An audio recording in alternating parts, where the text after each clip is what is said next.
Ladies and gentlemen, we're going to start off, first of all, thanking God that we are here today. We woke up this morning, and it wasn't because of the alarm clock. So we're blessed to be here. Thank you for being here. And we want to start off by acknowledging and thanking our host, the owner of the Aiden Hotel, a board member of California Rising. That is in its 10th year. You're going to hear a little bit more about the organization and our work. But a few words from Peter Kwong. Some welcoming remarks. Please come up here, Peter. Let's give him a big round of applause. Thank you, Raul. Thank you, honored guests. Thank you, citizens who are getting involved. I really thank you for getting up so early this morning and coming to the beautiful Aiden Hotel that we just finished just a couple months ago. And this is called our Sugarcane Lounge, which is a full bar, restaurant kind of thing. But that was for the shameless plug. So, but, you know, if you were to tell me when I was in college at 18 that I would get so involved with city politics, I would tell you you're crazy. You know, I'm all involved with macroeconomics, major stuff. It has nothing to do with city. Boy, was I wrong. You know, it took me 5 years to finish this. 5 years. That's ridiculous. Something's wrong when it takes a private citizen 5 years to get something done.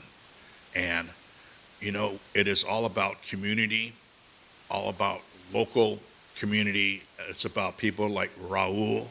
You know, we need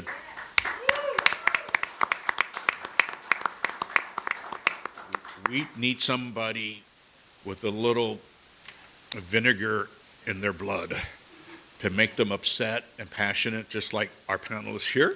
And love you guys for serving. Yes. Okay. Yes. But it is the local races that mean the most. They affect my life more than Trump and more than the governor. Okay. It's the city, it's the local people. So thank you for coming up so early in the morning to fight our downtown traffic. You know, I hope you get a lot out of this meeting, and I hope you shake everybody's hand. And, you know, we're one large community, and we need to work together. Okay. And thank you, California Rising. Yeah, thank you. Thank you, Peter. And so as Peter serves as one of our board members, I be remiss if I didn't recognize Steve Caston, who really, as a new board member, Mr. Lincoln Heights. We have Peter. Yeah, let's give Steve Caston a big round of applause.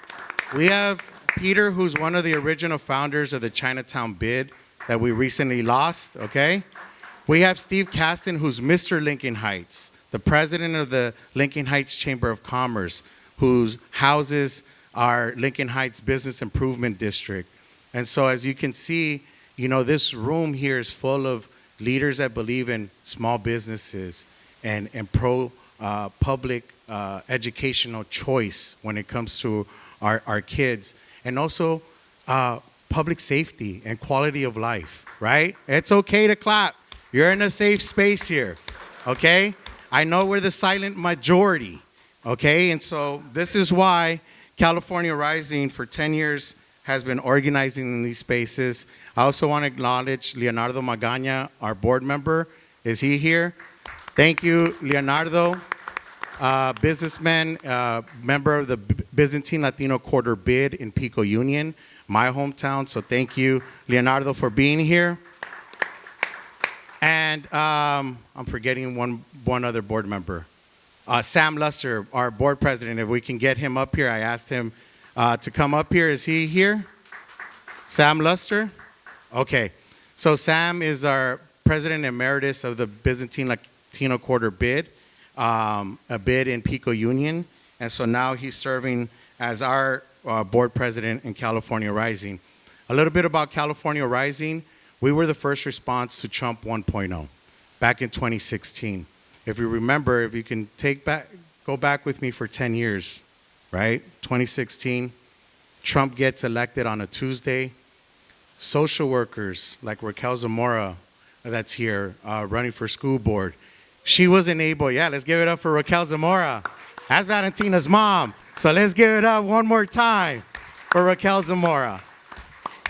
She couldn't get into homes because they weren't letting social workers in. Kids were not going to schools. People thought that Trump was coming in the very next day. And so we put together a rapid response with then Council President Herb Wesson, my mentor and former boss, in making sure that a multicultural, multi-generational group of leaders came together to educate and empower. And we were the first ones to start the Know Your Rights movement in the city of Los Angeles. That thing spread, I guess pun intended, like wildfire. Sorry. But, you know, we wanted to make sure that this thing was something, the Know Your Rights was a best practice that went up and down the state. Eventually, we were the ones that started in LA County, and now here we are 10 years later. Since then, we've been able to become a 501c4, which is a nonprofit that's able to work on policy. That policy only comes from the people, and that's where we get our power. And that's why I'm honored to have these three policymakers here. These three policymakers are folks that California Rising is supporting now, not only through their current season, but also at their level of government. They are individuals that I've had the pleasure to work with, to see their work up close, and that's why we've invited them today to talk a little bit about some of their experiences. And so with that, I wanted to get right into it. We're going to have a few rounds here, a couple of rounds. In the first round, we're going to start right into it. Feel free to introduce yourself in your opening remarks and in this opening round. But we have from LAUSD our school board member, Nick Melvoin. Let's give him a big round of applause. Our city attorney, Hydee Feldstein Soto. And Councilwoman Traci Park. And so, Board Member Melvin, we're going to start off where you and I first met. I was the executive director of the Red Cross. You were a board member, I think a new board member, and it was wildfires. And then we went into COVID. Can you talk a little bit about leading in crisis from your level, starting off with COVID, and what you did from your position, what the district was able to do? And if you can just take us back to 2020 and share that story of leading through crisis during COVID-19. Yeah, well, how about another round of applause for Raul, our moderator and capable leader here. It's really nice to be with you and my colleagues and friends who are doing incredible work at the City of Los Angeles. We always kind of have debates about which between the city, the county, and the school district is the least worst functioning organization. But I will say, I think in the last few years, we've seen improvement thanks to my colleagues here, and I'd like to think that we've had it on the board as well. But, you know, one of the things that COVID really impressed upon, I think, the country, that those of us who've worked in public education, I began my career as a LA Unified teacher in Watts, at Markham Middle School, 104th and Compton, so I've known this for some time, but is that our public schools are the social safety net of last resort. We still in LA Unified have a district of 85% of kids who are living in poverty, 90% kids of color. You know, we have about 19,000 students who identify as homeless. Okay, 99% of school districts in America have fewer than 19,000 kids total. So our percentage, or our number of students experiencing homelessness is higher than almost every other district in America total. And so, you know, COVID, there have been a lot of experiences in my tenure on the board, now approaching 9 years, whether it's wildfires and representing along with Traci and of course our city attorney, but the Palisades, or the Woolsey fire, where we had 300 schools closed back in 2018, well before COVID, and had to figure out how to support. But figuring out kind of how to triage. And I think vividly about that day, just a little over 6 years ago, when we did make the decision to close schools, and kind of how we were thinking through the decision matrix of supporting our population. Because making sure kids were getting educated was definitely important, but it wasn't the first thing on my mind. The first thing on my mind was we have hundreds of thousands of kids who rely on LA Unified for 3 meals a day. You know, we don't just serve lunch at school the way we remember growing up. We serve breakfast at every school, and we actually serve supper. Why it's called supper and not dinner or an afternoon snack, but we serve supper at every school. So a lot of our students relied on the school district for their 3 meals a day. So that was the first thing we thought about, is if we make this closure decision, how do we support our students. And so we closed on Friday. By Wednesday, I was out volunteering. We were operating what became the largest school-based food relief effort in American history. 170 million meals that we served over the course of a year. And one of the things we discovered in that first day was that when people showed up hungry, we didn't ask if they had an ID card or if they were a student or if they were a charter school student or if they were an adult. We just served them. And so over the course, when we did some auditing over that year, about 20% of the people who came regularly for meals, almost every day or over holidays, we would send them home with produce, were folks who had no association with the school district. They just knew that we were giving out free stuff, and they needed it, and they came. And we ended up using those distribution channels to also give PPE, to give toys during the holidays, to give turkeys over Thanksgiving. And so we ran that for well over a year. And it was actually one of my biggest concerns when we did go back to in-person learning and we started closing those. What about those 20% of people who were relying on the school district for food? We then had to think about, well, how do we get kids devices? This has been an interesting kind of pendulum swing, because just last week I brought a resolution the board passed to kind of recalibrate on devices and actually get rid of screens for kids under second grade, which I think is important from a mental health perspective, and we can talk about that. But at that point, it was about how do we educate kids remotely when not everyone has a device? And so I was on that Friday night, March 13th, was on the phone with Verizon, crafting deals that became the basis of a nationwide contract for hotspots. We were talking to Google about Chromebooks, Apple, but it was about how do we get devices? Then how do we get internet?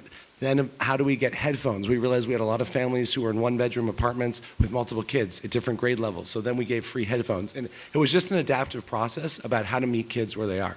But the last thing I'll say about COVID, but also about just the work that we do every day, is we have to figure out how to adapt our public systems to meet the population we have as opposed to the other way around. So in LA Unified, where we have those demographics, 90% kids of color, 85% kids in poverty, largest number of undocumented students in the country, we can't just say, oh, well, school's at 8, it's over at 2:30, and then they're gonna be fine. We have to say, we have to bring those wraparound services. We have to have 3 meals a day. We have to bring vision clinics to the district so kids can get glasses. We have to bring oral health clinics. You know, the #1 driver of chronic absenteeism in California is actually oral health problems, where kids don't get to see a dentist. They have chronic toothaches, and then they miss 4 or 5 days of school. So now we have mobile clinics who come in and do teeth cleanings in our schools. So some people might look at that and say, well, that's not your job, just teach the kids how to read, which we do, and we have to do a better job. But we also have to think about those wraparound services in leading in crisis. So. Awesome. Thank you. Let's give it up to our school board member. Moving on to our city attorney. Madam City Attorney, I think one of the last times you and I were together, we were on the Figueroa corridor. You were hosting a big press conference where I was so impressed. The coalition that you were able to build. Can you tell the audience here a little bit about that day, what you announced, and the work that you've been championing around the Figueroa corridor? Sure. My name's Hydee Feldstein Soto, and there is no hyphen, Raul, for future reference. It's just 3 words. But I took office December 12, 2022. And one of the first things that I saw was I was taken on a ride-along to the Figueroa corridor. How many folks in this room have actually been down to the corridor between USC and 105?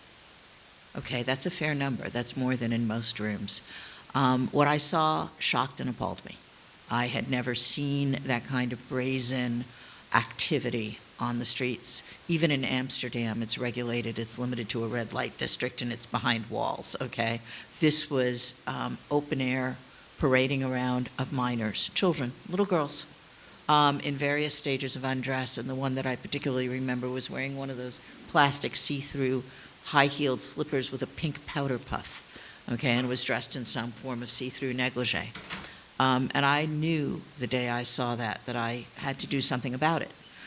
So with the political umbrella of now Council President Marquise Harris Dawson, in whose district this activity sat, Mayor Bass, we formed a task force, and that's how I do things. You may have seen, and Raul, you know this, on Perdomo, I organized a coalition of 22 cities plus the county to beat back the ICE raids. Why do I like working in collaboration? It builds a wall. It really is much more effective. And so what we did on the Figueroa corridor was I created a roadmap that had a clear mission statement, deliverables, and the partnerships that I needed. We reached out to the U.S. Attorney, the District Attorney, the Attorney General. We brought in, I don't know how many of you remember, but this was at the time when all of the police photographs had been published on the internet. And it literally, the first website said, clean headshot, kill a cop. So there was a lot going on there. We got that website taken down, thankfully. But we brought in the FBI and the Department of Homeland Security to help us with undercover officers, and we in fact held a press conference. I think we didn't hold it right away, Raul. We held it after the fact. So the one that you're talking about, I don't usually hold press conferences to announce things that I'm going to do. So you will not see me at a press conference saying, I formed a task force. And you will not see me at a press conference saying, I've appointed a liaison.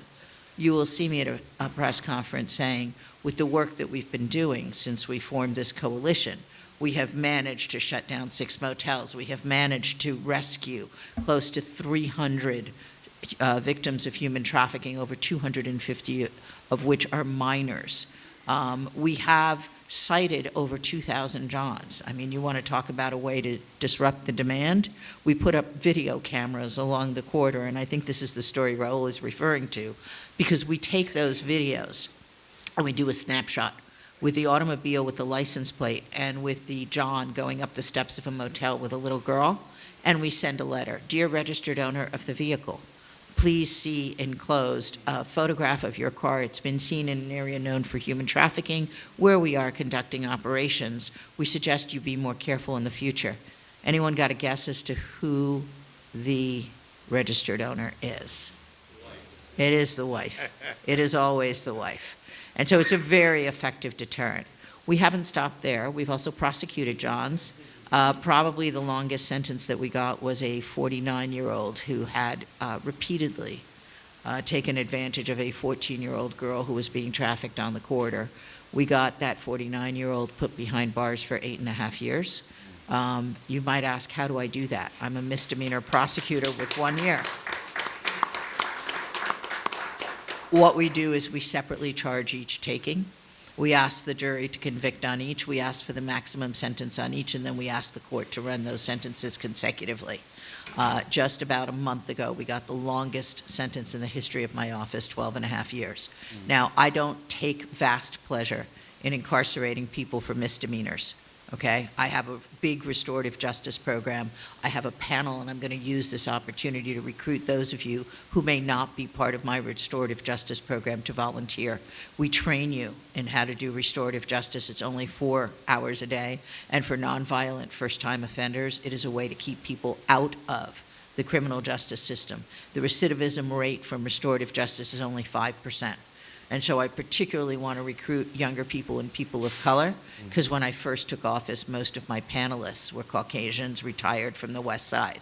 And that is a wonderful demographic who has a lot of time to devote, but it is not a great way to get defendants to participate in the program. So please, if you have 4 hours a day, do it. And in terms of the work that we're continuing to do, we're not done. Awesome. I intend to continue to focus on the Figueroa Corridor, the Western Corridor, and hopefully ultimately Skid Row. Let's give it up for our city attorney.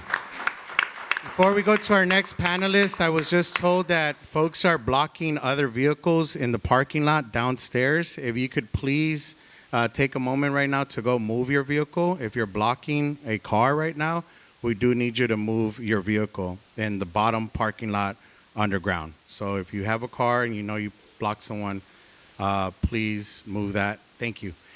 With that being said, Councilwoman Traci Park, the champion on the city council, I was just sharing with her. Let's give her a big round of applause. Everyone wishes you were our councilwoman, right? And that's like in multiple districts that I visited. So, and I know our folks from Lincoln Heights Chamber of Commerce are here. Vera and Johnny, who recently hosted the councilwoman here in District 1. Folks, Mr. Lincoln Heights himself, Steve Caston, let's give him a big round of applause. Our board member, who you heard about a little while ago, but Councilwoman Traci Park, not the most recent time, but One of the most recent times, so about a year ago, our CD1 Coalition Mutual Aid Network were so inspired by your work during the Palisades fire that we said, whatever you need, you were leading. We needed to help. We wanted to make sure the West Side was not by themselves.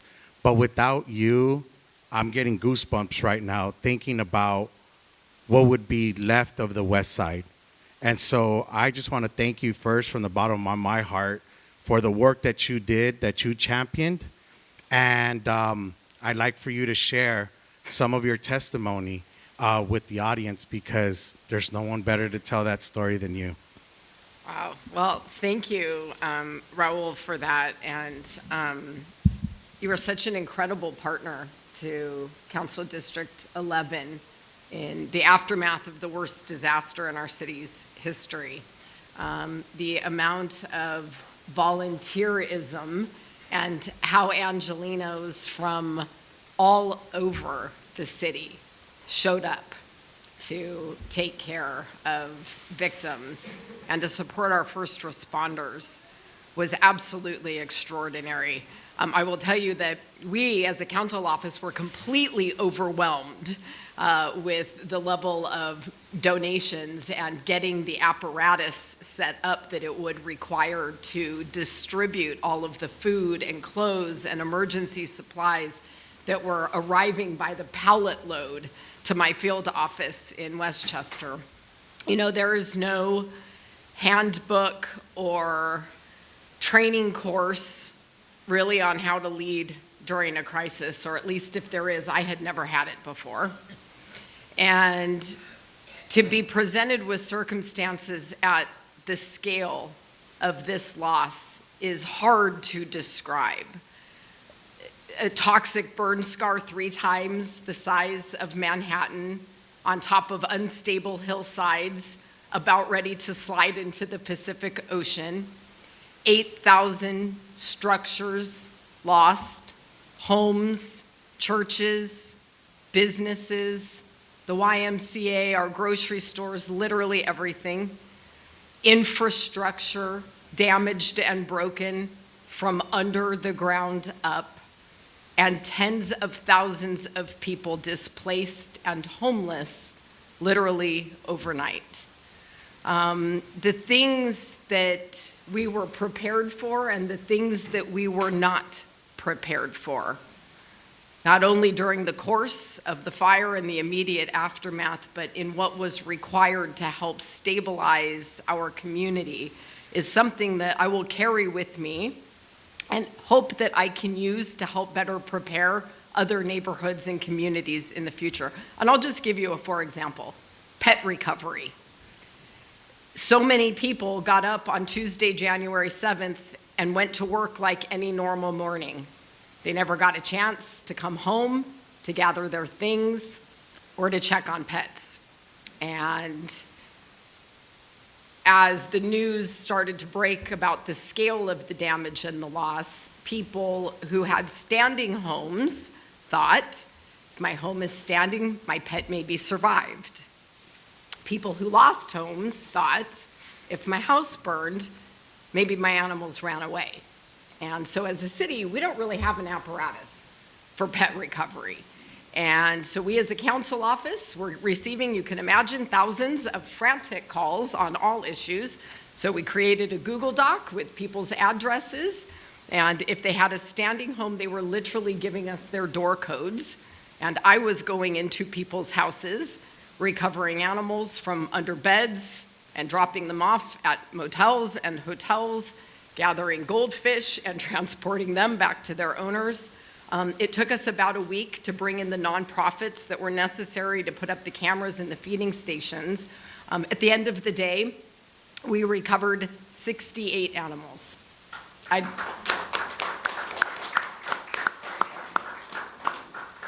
don't know how many we lost, but that was a need that needed to be met.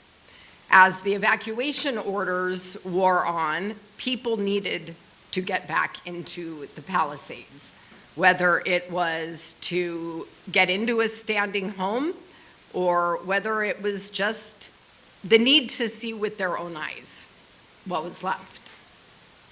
You couldn't go in without police escorts.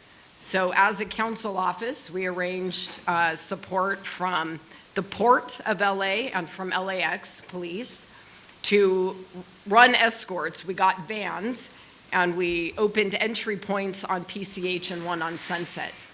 There were miles of cars lined up trying to get into the area, and we could only fit 8 people per van. And I had to personally walk that line of cars at one point in the afternoon and say, I'm not going to be able to get you in today. The effort to bring in the Army Corps of Engineer and FEMA and setting up the Disaster Recovery Center and the federal recovery apparatus that came with it, getting us coordinated across agencies, was an undertaking that is very, very difficult to describe in complexity. But I will say that we cleared that debris in an historic 8 months. We thought it would take us 18. We had water and power back on within 6 weeks. Nick, with his extraordinary leadership at the school district, who lost their schools, had our elementary kids back in the classroom in 5 days. Wow. And we had our high school kids in an alt campus in 5 weeks. Those kids are now back on campus in the Palisades. That's right.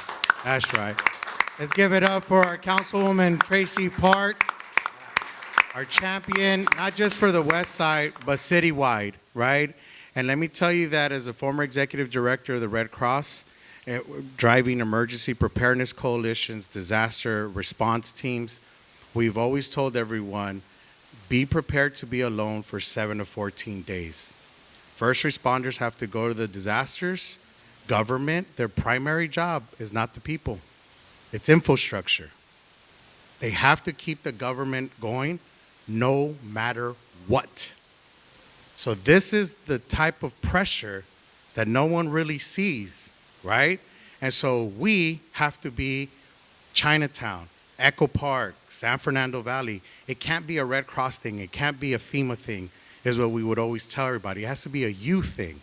And so making sure that you have a plan in your car, at home, and alternative sites is very important. Going into our second round, Nick, we're going to come back to you, school board member. So round 2 here, the ICE crisis. That's been one of the most recent.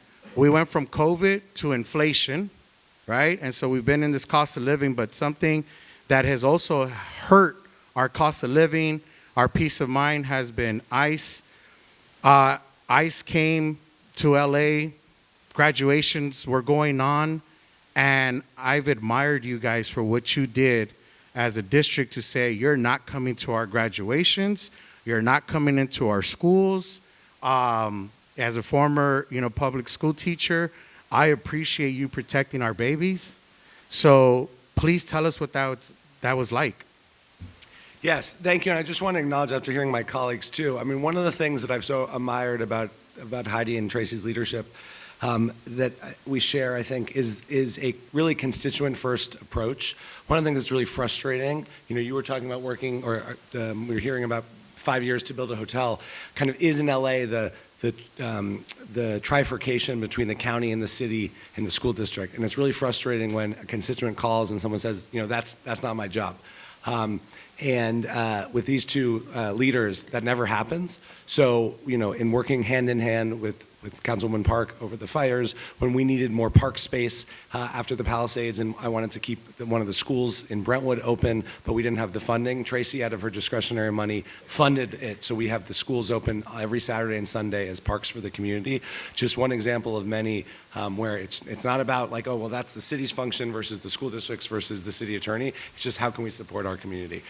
ICE, yes, it was really, It was so cruel. I mean, all of it's been cruel, but the mean-spirited nature of the timing of the ICE raids last year, right around graduations, where for so many people, this is the culmination of maybe the first in a family to graduate from high school, to culminate from middle school, and to come and to try to have that chilling effect and that fear. So, the district worked incredibly quickly and steadfastly to support our communities. And one of the things that I said at the time, and even when we were back-channeling a bit with the federal government, which I can get into, that this wasn't a political commentary on immigration reform. This was about an acknowledgement that kids who are in fear can't learn.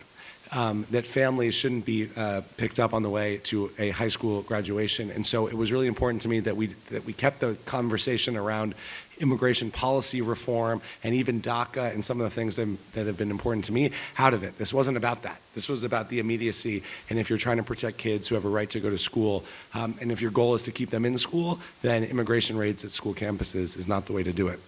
I'll say that we worked with our school police force. We run the largest school police operation, independent school police operation in the country, to make sure that they were supporting our school community and not cooperating. And you probably saw at that time that our school police officers were stationed outside of schools to make sure that there were no immigration enforcement agents there and that they were protecting our students. We had to pivot quickly to do things that just made sense to not keep kids or families in danger. So graduation ceremonies, when you usually be lined up on the street and you have to show your ticket before you get into the stadium, we brought everyone on campus right away and then said, we'll figure out the tickets and the security and the screening on campus so they won't leave anybody just out on the street.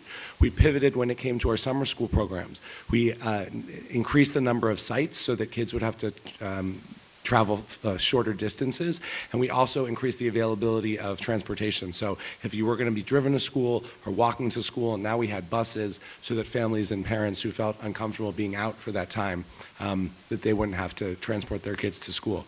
We also started working with the network that we created during COVID around getting food out. We knew a lot of folks in our communities were uncomfortable even walking to the supermarket. And so we made sure that we used our food distribution channels in the schools to get families food. We also set up a legal hotline.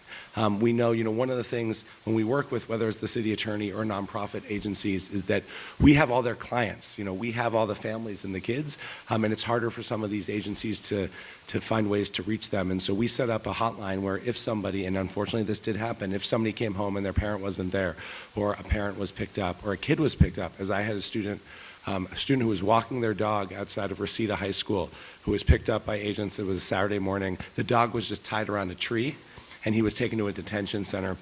We did work over the course of months to get him back. He's back, but the cruelty of this administration, he has an ankle monitor. This 18-year-old kid who was trying to finish his high school year. So we did set up a legal aid network so we're able to support families. And then, like I said, I think we also were just working to back channel where we were. I mean, I'm someone who will work with anyone to kind of accomplish the mission. I think that's one of the things you have to do in crisis. So in addition to being very vocal about the cruelty, we were also working back channels to even get to Secretary Noem and others to say, like, can we create a buffer around our schools? Can we agree that getting kids, despite the administration's agenda, that when it comes to kids in schools, that we protect them? Last thing I'll say is it was just important for protocols to be followed. We did a lot of training for school sites so that when in the spring we had agents show up at a school and say we're here to see a kid, the principals, the front office staff and the principal knew what they were supposed to do. Ask for identification. If that's not shown, call the school operations center. Don't let anyone in without a warrant. And so we were able to deter at 2 different school sites, immigration agents who came, who because of that training and those protocols were turned away. Thank you. Amazing work. It's something that California Rising called on the city and the county to replicate. A year later, safe zones were introduced by the county, and I believe the city has followed suit, which leads us into Madam City Attorney. So we go from the school district, now citywide, right? As our city attorney, ICE and LA, tell us about your perspective and your work. Thank you for the opportunity to correct the record, because I will simply tell you that if you look back at the city council file, I started this work in December of 2024, right after the current 2023. It was right after the election, before Donald Trump took office. I guess he took office January 20th, 2025. And in December of 2024, I applied to City Council for authority to hire pro bono counsel, and thank you, Councilmember Park, for your support in that, so that we had the pre-authority to act quickly. We anticipated that the Trump administration would try to pick up its agenda where it left off. We then got hit with the wildfires on January 7th. We had the federal government on the ground. We had FEMA really not only providing help to the city, but providing help to the residents. And we had to be a little bit careful that we didn't do anything that interrupted that flow of federal work. I don't know how many of you recall that on January 20th, one of this administration's first actions was to issue these edicts to law firms, saying if you continue to do pro bono work for other people, guess what? You don't get to go to federal court. And he threatened a number of law firms to put them out of existence. Well, one of those law firms was the law firm that had agreed to do pro bono immigration work for us. So between the loss of our lawyers and the federal aid on the ground, we took our foot off the gas pedal for a little while. There's a clip floating around on social media about me where I said something along the lines of, we have elected not to be at the forefront of the Trump administration, and then I laugh. And what follows the laugh is I say, at least not yet. Okay, so I urge you to go look at the full clip. It was from March of 2025 at the Sherman Oaks Homeowners Association. And in March of 2025, we were in the middle of trying to close the $1 billion deficit in our budget. And we were not directly at the forefront yet. We were not ground zero. I don't make these decisions alone. In connection with my clients, we needed to get the Army Corps of Engineers to finish their job. We needed to get FEMA to continue to provide us help. That did not mean that I lacked the courage to challenge the Trump administration. And the day they put troops on our streets, and I need you guys to understand something, immigration is a civil proceeding. I cannot stop the federal government from enforcing immigration laws in accordance with the Constitution and the laws. But you can't treat it like a criminal proceeding, and you can't put the Marines and the National Guard on our streets to round up people without reasonable suspicion. And so the minute that happened, I went into action. And yes, I will break my arm patting myself on the back, because I organized a coalition of 22 cities plus the county, so it wasn't the city of LA alone. I talked to the Attorney General on Saturday, June 7th. He wanted to file in Northern California. I didn't want to do that. You want to know why? All of you have the right to come to court and give testimony. All of you have the right to come see justice being done in your name. And if the only proceeding was way up in Northern California when we were ground zero, that was unacceptable to me. My constituents needed to be in court. The city of Los Angeles, through my office, is now party to over 15 lawsuits against the Trump administration. We have protected over $600 million of grant funding, and we have, in fact, gotten the troops off of our streets. We have, in fact, gotten the Supreme Court justice who originally said that it was enough to speak Spanish and look Latina to detain somebody, to back off of that position.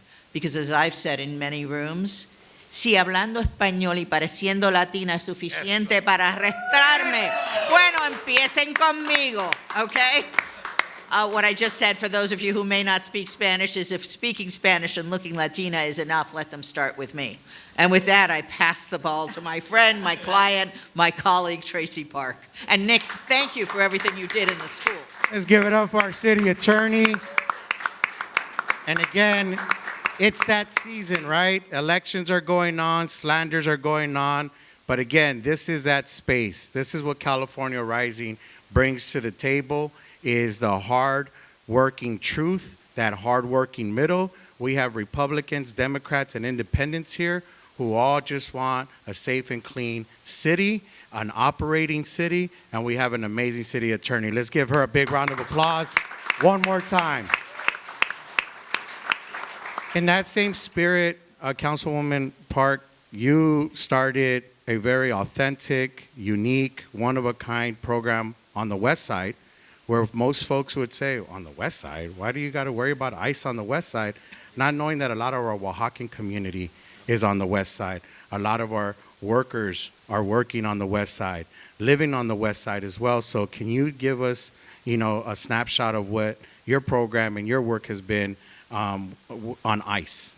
Thank you, Raul, for the question. And again, to Nick and to Hydee both, their leadership has been absolutely extraordinary through multiple crises over the last few years. But your work both protecting kids in our schools and our partnership on the West Side to do that has been so critically important. And Hydee, I've been really proud to support your legislative efforts to tell Trump and ICE to get the hell out of LA. You have been absolutely remarkable. You know, the West Side oftentimes is painted with a really broad brush, and we are not often considered a part of the city where we have a large immigrant community, and that is just absolutely false. On the West Side, immigrants are our neighbors, they are teachers in our schools, they are our friends, they are our family members. And when this all started in the summer of 2025, once again, this is a part of town that we were not prepared for these kinds of actions. We didn't have an existing community notification network. That was something that we had to create as a council office out of thin air. Due to budget cuts, our Latino Resource Center had been eliminated, and yet we have some of the heaviest need when it comes to our food insecurity and other essentials on the West Side.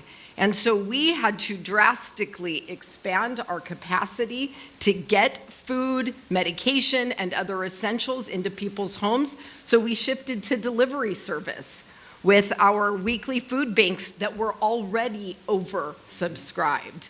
One of the things that I am most proud of was that we launched our city's very first rental assistance program for families impacted by ICE.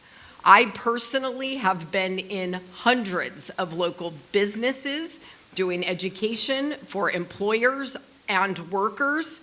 We have expanded immigration and legal support services for our immigrant community in CD11. But again, these were things that we had to really patchwork together, and looking to how you all had organized over here and learning from you and your experience was absolutely essential to helping me lead the West Side through those incidents as well. And it has been absolutely horrific. Seeing fruit vendors being snatched out of our parks, our businesses are locked up. You can't walk in to Domino's Pizza on Lincoln Boulevard. You have to be buzzed in now. You can't drive into our car washes. You have to get in through a gate. And this has just been horrific, and it needs to stop. So Hydee, thank you for your leadership and using your power to do what you can to tell these people to get the hell out of LA. That's right. Let's give it up for our three panelists. I promised everyone that we would be eating at 8:50. It's 8:47. I know that someone has to go to the board, LAUSD district office. I know some other folks that have to go to City Hall. But before we let them go, let's give them a big round of applause. Number one. Number two, I also want to acknowledge some of our other candidates that have come in from California Rising.